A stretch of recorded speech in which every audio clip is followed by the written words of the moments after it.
Sweating at the defense table, two disgraced officers flinched as the gavel echoed through the mahogany-paneled courtroom like a gunshot. Driven by a desperate need for leniency, they looked up at the bench with prayers for a sympathetic judge on their lips. Instead of finding mercy, however, they locked eyes with the cold, unforgiving stare of the very man they had humiliated 15 years ago. The flashing red and blue lights cut through the humid July darkness, reflecting violently in the rear-view mirror of David Jassen's sedan. It was a Tuesday night in 2010. David, 26 years old and exhausted down to his marrow, had just finished a grueling 14-hour study session for the state bar exam. He was driving his father's meticulously maintained 1,998 BMW, a graduation gift that symbolized 3 generations of hard work and sacrifice. He was 2 blocks from his apartment, in a quiet, affluent suburb of Westbrook County. He hadn't been speeding. He hadn't run a stop sign. Yet, the wail of the siren demanded his immediate submission. David pulled over, his heart doing a familiar, unwelcome stutter. As a young black man, he knew the rules of this engagement intimately, even though he was armed with a Juris Doctor from Georgetown. He rolled down all 4 windows, turned on the dome light, and placed his hands firmly at 10 and 2 on the steering wheel. Footsteps crunched on the loose gravel of the shoulder. 2 officers approached, one on each side of the vehicle. Officer Bradley Hayes leaned into the driver's side window. He was a man with a tight, cruel jawline and eyes that seemed to constantly search for an excuse to inflict pain. His partner, Officer Thomas Riggins, a heavy-set man with a flushed face and a nervous twitch in his thick fingers, stood by the passenger side, his hand resting conspicuously on the butt of his service weapon. "License and registration," Hayes demanded, his voice devoid of standard professional courtesy. It was a command laced with an underlying sneer. "Yes, officer," David said, keeping his voice level and calm. "My wallet is in my right back pocket, and the registration is in the glove compartment. I'm going to reach for them now." "Just get the damn papers," Riggins barked from the other side, tapping his flashlight against the glass. David moved slowly, retrieving the documents and handing them over. Hayes snatched them, shining his blinding tactical light directly into David's eyes. "David Jassen," Hayes read slowly, deliberately mispronouncing the last name, dragging out the syllables. "This, your car, boy?" The word hung in the humid air, heavy and deliberate. "Boy. It's registered in my name." "Yes," David replied, squinting against the glare. "Is there a problem, officer? Was I speeding?" "I asked the questions here," Hayes snapped. "Step out of the vehicle." David felt a cold knot tighten in his stomach. "Officer, with all due respect, I haven't committed a traffic violation. I'd like to know why I'm being ordered out of my car." It was the law. It was his right. It was also the exact wrong thing to say to a man like Bradley Hayes. "He's resisting, Tommy," Hayes said, his tone shifting from irritated to dangerously excited. Before David could unbuckle his seatbelt, the driver's side door was wrenched open. Hands grabbed the collar of his shirt and his left arm. He was hauled violently from the sanctuary of the car, the seatbelt biting into his neck before snapping back. "I am not resisting," David shouted, panic finally piercing his calm facade. "Stop fighting," Riggins yelled, rushing around the front of the car. The next few seconds were a blur of calculated, sanctioned violence. A sweep of his legs sent David crashing down onto the unforgiving asphalt. The breath exploded from his lungs. A heavy knee drove into the center of his spine, pinning him to the ground, while rough hands seized his wrists and wrenched them behind his back. The metal handcuffs ratcheted tight, pinching his skin and cutting off the circulation. "Think you're smart, huh?" Hayes whispered, his hot breath smelling of stale coffee and peppermint, right against David's ear. "Think that fancy car makes you someone? You're nothing out here. You hear me? Just another thug resisting arrest." The side of David's face was pressed hard against the gritty road, tasting oil and dust. Humiliation washed over him, hot and suffocating, followed by a profound, terrifying helplessness. He was a scholar of the law, yet here on the pavement, the law was whatever these two men decided it was. He was shoved into the back of the cruiser, his shoulders screaming in pain from the awkward angle. As he sat in the suffocating darkness of the cage, watching Riggins casually toss his father's car keys onto the passenger seat of the BMW before calling for a tow truck, David realized the true danger of his situation. It wasn't just the physical assault. It was the paperwork that would follow. Assaulting an officer, resisting arrest, disorderly conduct. A felony charge, even a misdemeanor conviction of that nature, would destroy his character and fitness evaluation for the bar. His career, his entire future, was bleeding out on the side of a suburban road, slaughtered by the fragile egos and deep-seated prejudice of two men with badges. The holding cell smelled of bleach, vomit, and despair. David sat on the cold steel bench for 12 hours before he was allowed his phone call. He called his mentor and family friend, a seasoned defense attorney named Arthur Caldwell. When Arthur arrived at the precinct, his usually jovial face was grim. He took one look at David's bruised cheekbone, the torn shirt, and the swollen wrists, and his eyes hardened. "They wrote you up for battery on a law enforcement officer and resisting arrest with violence," Arthur said quietly as they sat in the sterile visitation booth. "Hayes claims you took a swing at him when he asked you to step out of the car," Riggins corroborated. David dropped his head into his hands, careful not to aggravate his bruised face. "It's a lie, Arthur. You know me. I've never thrown a punch in my life. I know the law. I asked why I was being pulled over, and they pulled me through the door." "I believe you, David," Arthur sighed, running a hand over his tired face. "But belief doesn't play well in a courtroom. It's the word of a young black man against two decorated officers. The prosecutor is a hardliner. If this goes to a jury, they'll look at the uniforms and they'll convict. We might have to look at a plea deal to keep you out of state prison." "A plea means I lose my law license before I even get it," David said, his voice trembling with a mixture of fear and rising, white-hot anger. "I lose everything." "Let me do some digging," Arthur promised. For 3 weeks, David lived in a waking nightmare. He couldn't eat. He couldn't sleep. Every time he closed his eyes, he felt the heavy knee on his spine and heard Hayes's sneering voice. The legal bills were mounting, eating into the modest savings his parents had scraped together for his future law practice. The preliminary hearing arrived. The courtroom was heavily air-conditioned, but David sweated through his tailored suit. He watched from the defense table as Officer Bradley Hayes took the stand. Hayes looked impeccable. His uniform was perfectly pressed, his brass polished. He spoke to the judge, a weary-looking man named Sullivan, with utmost respect. Without a flinch, Hayes perjured himself, smoothly narrating a fabricated tale of a hostile, aggressive suspect who refused lawful orders and physically assaulted his partner. David felt a sickening drop in his stomach. The lie was so polished, so practiced. He realized, with a chilling certainty, that this was not the first time Hayes and Riggins had done this. Arthur stood up for cross-examination. "Officer Hayes, you stated the altercation occurred directly beside the driver's side door of Mr. Jason's vehicle, correct?" "That is correct, sir," Hayes said confidently. "And you assert Mr. Jason lunged at you, unprovoked?" "Yes, sir. It was a highly volatile situation." Arthur paused, walking back to the defense table and picking up a manila folder. "Your Honor, yesterday evening, my investigator acquired a piece of evidence. The traffic stop occurred at the intersection of Elm and 4th. There is a small family-owned jewelry store on the corner.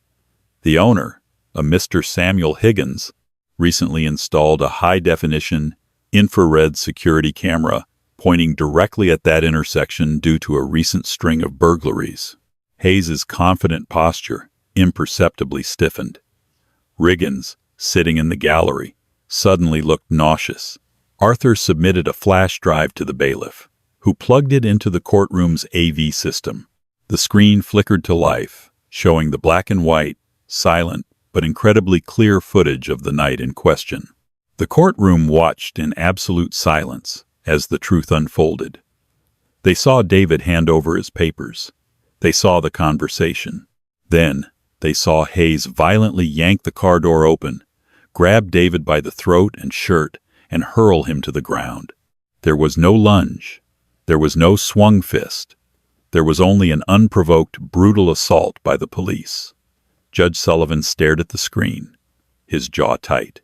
He looked back at Hayes, who was suddenly gripping the edges of the witness stand, his face pale. "Case dismissed with prejudice," Judge Sullivan barked, slamming his gavel down. "And I want a copy of that tape sent to Internal Affairs and the District Attorney's Office before noon today." David collapsed into his chair, burying his face in his hands, tears of overwhelming relief spilling over his fingers.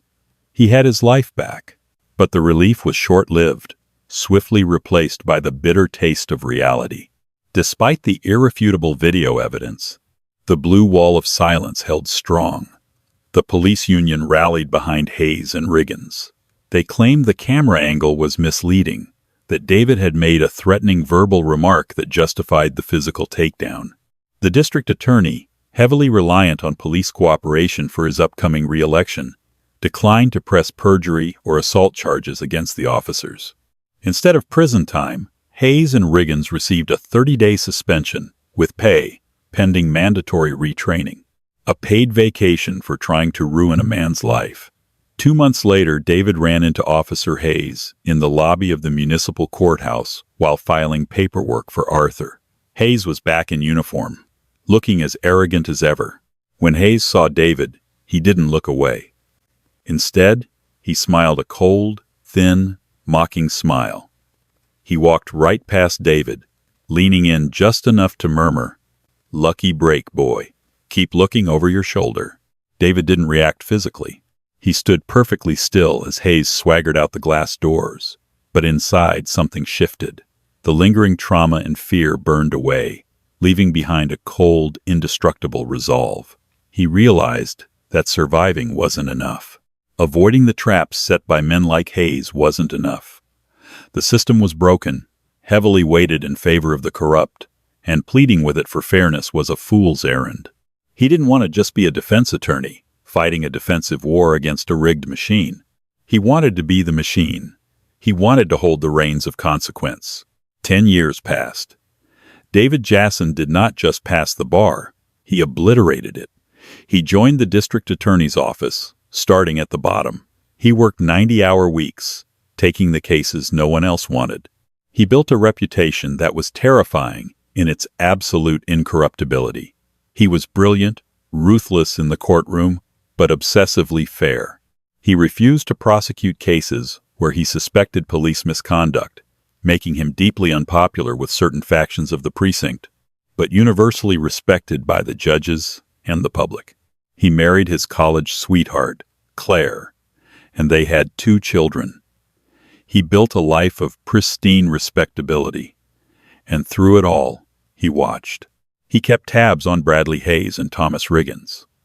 As David climbed the ladder of the legal system, Hayes and Riggins descended further into the muck. They were promoted to a specialized anti-gang task force, operating with very little oversight. Whispers of their corruption were an open secret in the courthouse corridors, skimming confiscated drug money, planting evidence on suspects who wouldn't cooperate, brutalizing informants. But they were smart, and they were protected by a network of equally corrupt superiors.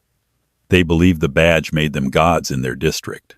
When the governor appointed David Jasson to the Superior Court bench at the unusually young age of 39, the legal community celebrated. Judge Jasson was hailed as the new standard of justice in Westbrook County. Meanwhile, Detective Bradley Hayes and Detective Thomas Riggins continued kicking down doors, convinced that no one would ever be powerful enough to hold them accountable. They had forgotten the law student they had thrown onto the asphalt 15 years ago. But David had never forgotten them, and the wheels of karma, though slow, grind exceedingly fine. By the autumn of 2024, Detectives Bradley Hayes and Thomas Riggins were institutions within the Westbrook County Police Department. They had survived 3 internal affairs investigations, 2 civilian lawsuits, and a changing political climate that demanded police accountability. They survived because they were the lead operatives of the highly decorated Street Crimes Unit, SCU.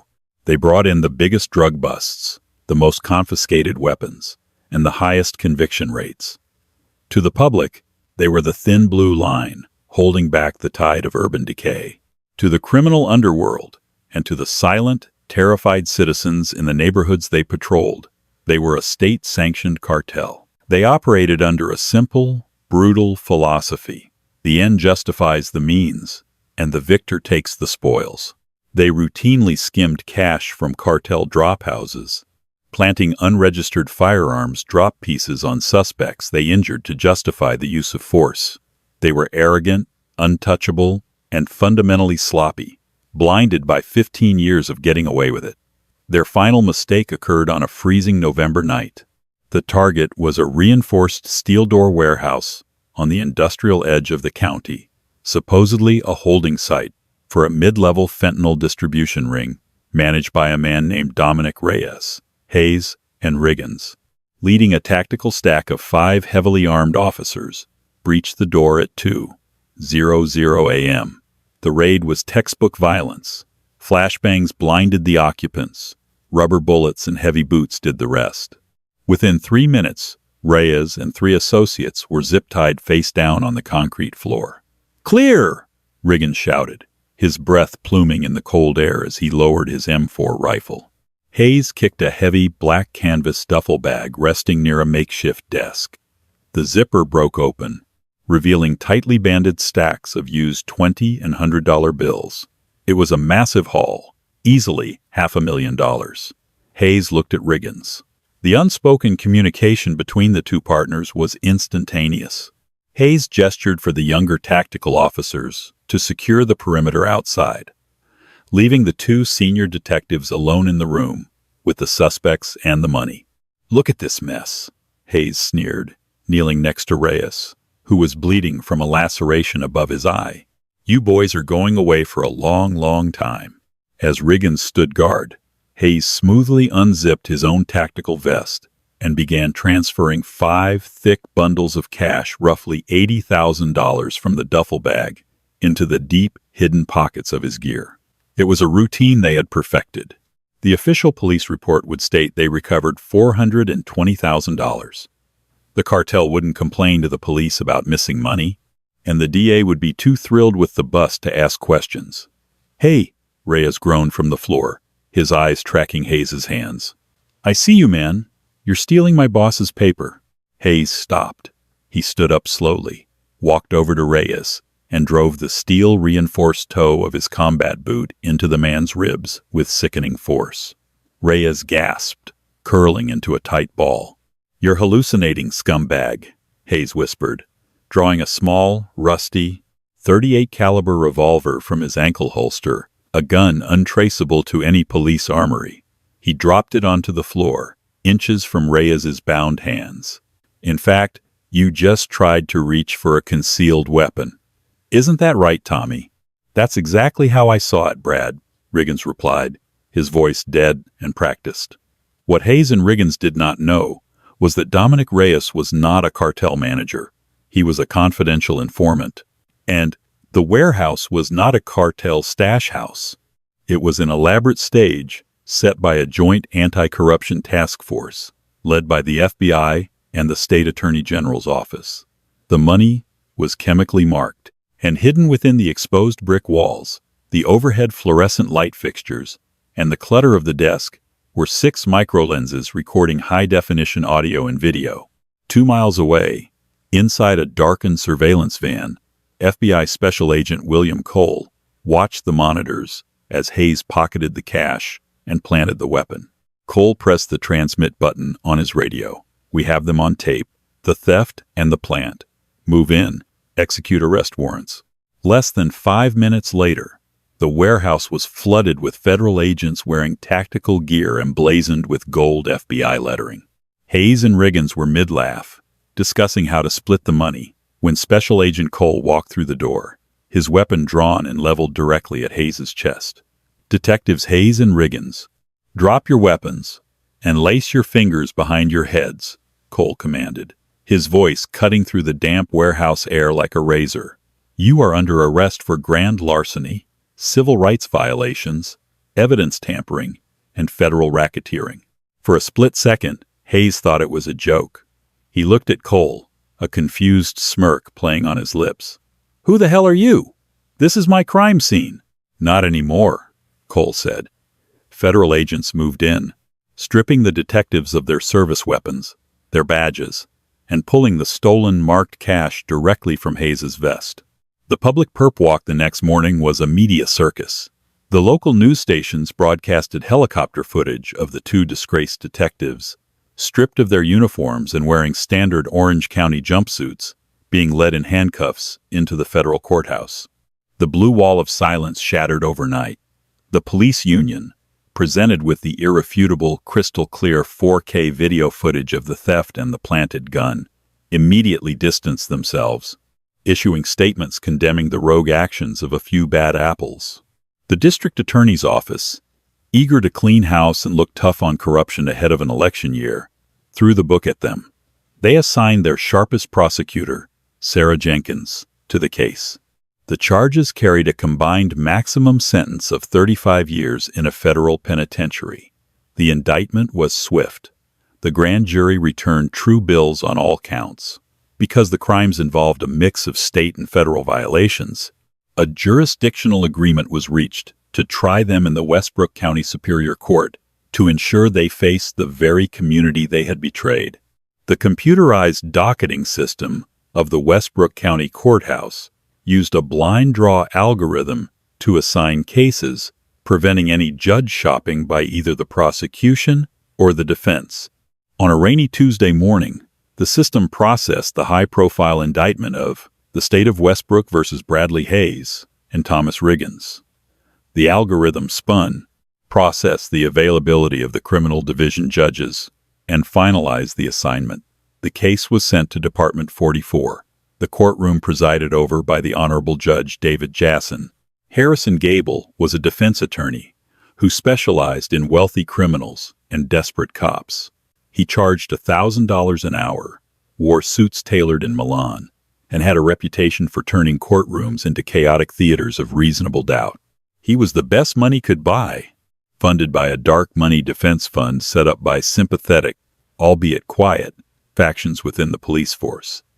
Gable sat at the defense table in Department 44, reviewing his opening motions.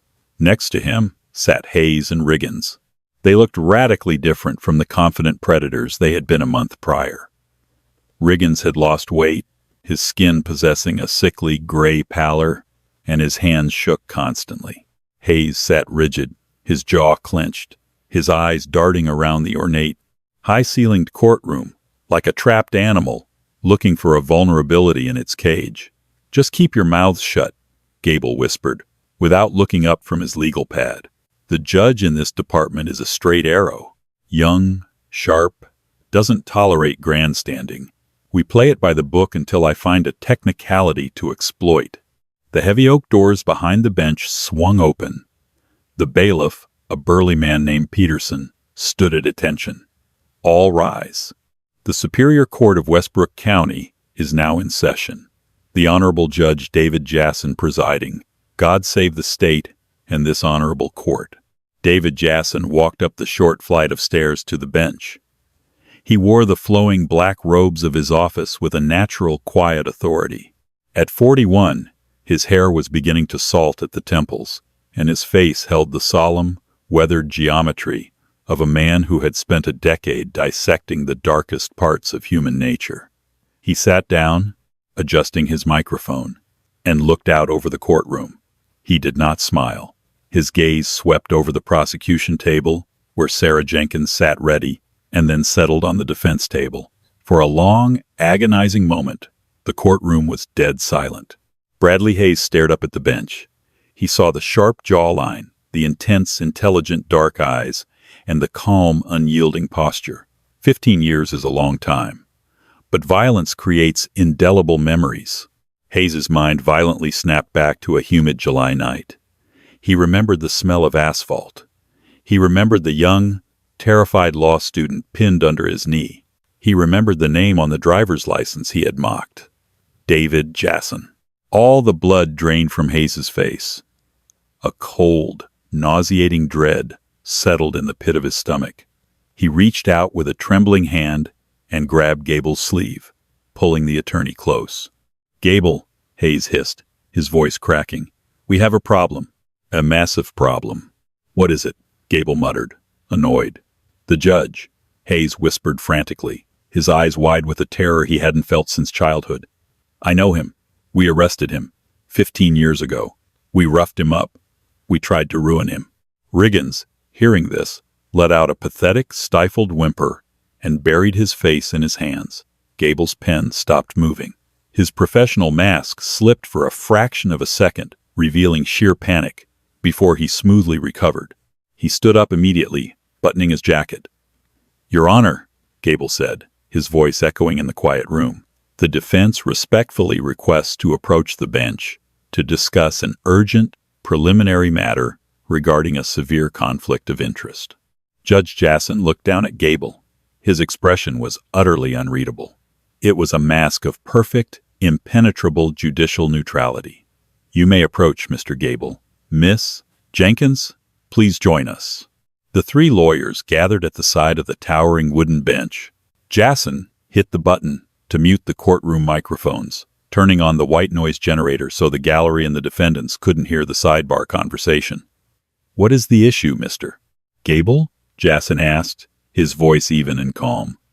Gable cleared his throat. "Your Honor, my clients have just informed me of a prior, highly adversarial interaction with you. Specifically, an arrest in 2010, where they were the arresting officers, and you were the defendant. Given the nature of that interaction, I must immediately make an oral motion for your recusal from this case, citing extreme prejudice and a violation of the judicial canon of ethics regarding impartiality." Sarah Jenkins frowned. "Your Honor, the state has no record of any such conviction." "There is no conviction," Jasson said smoothly, looking directly into Gable's eyes. "The case was dismissed with prejudice at the preliminary hearing. The officers in question were found to have fabricated the charges, a fact supported by video evidence." Gable seized on this. "Exactly, Your Honor. You were the victim of alleged police misconduct by my clients. There is absolutely no way you can preside over their criminal trial for police misconduct without harboring profound personal bias. The appellate court would overturn any conviction in a heartbeat. You must recuse yourself." Jasson leaned back in his leather chair, steepling his fingers.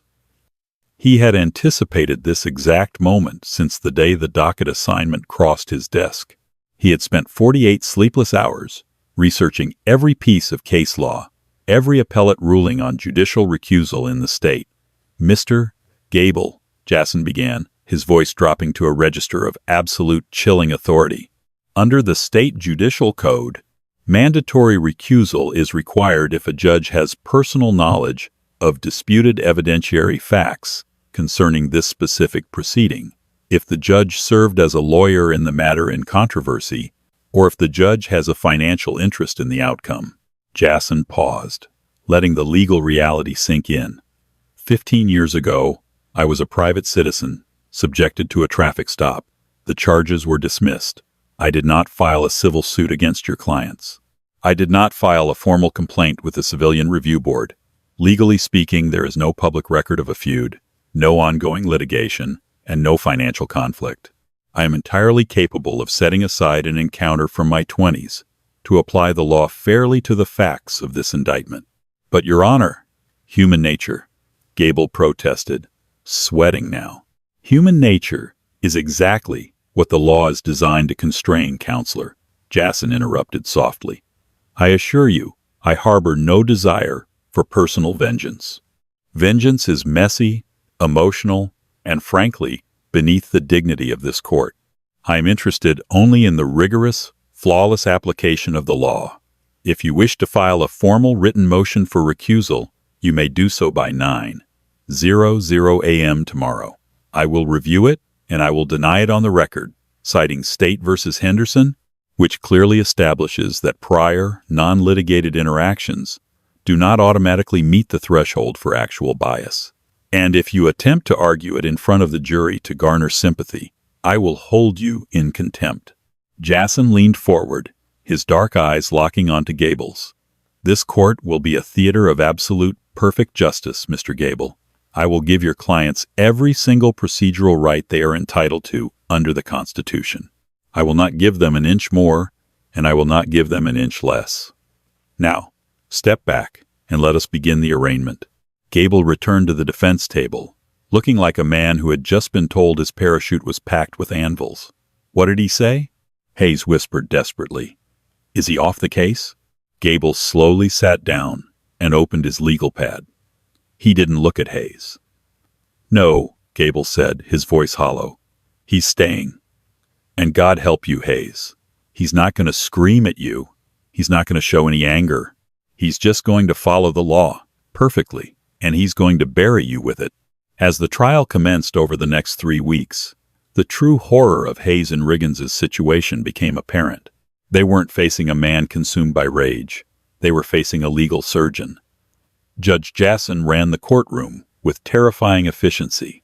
When Gable attempted to introduce character witnesses to speak to the detectives' heroic pasts, Jason calmly sustained the prosecution's objections, citing the specific rules of evidence regarding relevance to the charges at hand.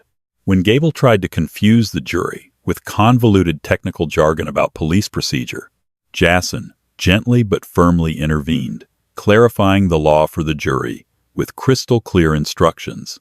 He was impeccably polite to Hayes and Riggins. He ensured they had water. He ensured they had adequate time to confer with counsel. He gave them no grounds for mistrial, no outbursts to appeal, no procedural errors to exploit. He built an airtight, flawless judicial record. Hayes sat at the table day after day, watching the man he had called boy and shoved into the dirt systematically dismantle his life with nothing more than intellect, composure, and a gavel. The psychological torture was profound. Hayes realized that Jason didn't need to break the rules to destroy him. Jason merely had to enforce the rules that Hayes had spent his entire career breaking. The trap hadn't been sprung with anger. It was forged in the cold, unyielding iron of the law, wielded by a man who had mastered it perfectly. The jury deliberated for a mere 4 hours. When the 12 men and women filed back into the jury box on a Friday afternoon, the air in Department 44 was so thick, it felt unbreathable. Thomas Riggins kept his eyes glued to the scuffed mahogany table, his thick shoulders shaking. Bradley Hayes stared straight ahead, a muscle feathering violently in his jaw, sweat beading on his forehead despite the courtroom's chill. Judge David Jason sat high upon the bench, his expression an unreadable mask of judicial decorum. He looked down at the jury foreman, a retired schoolteacher named Arthur Pendleton. "Has the jury reached a verdict?" Jason asked, his voice projecting clearly through the dead silent room. "We have, Your Honor," Pendleton replied, handing a folded slip of paper to the bailiff. The bailiff walked the paper up to the bench.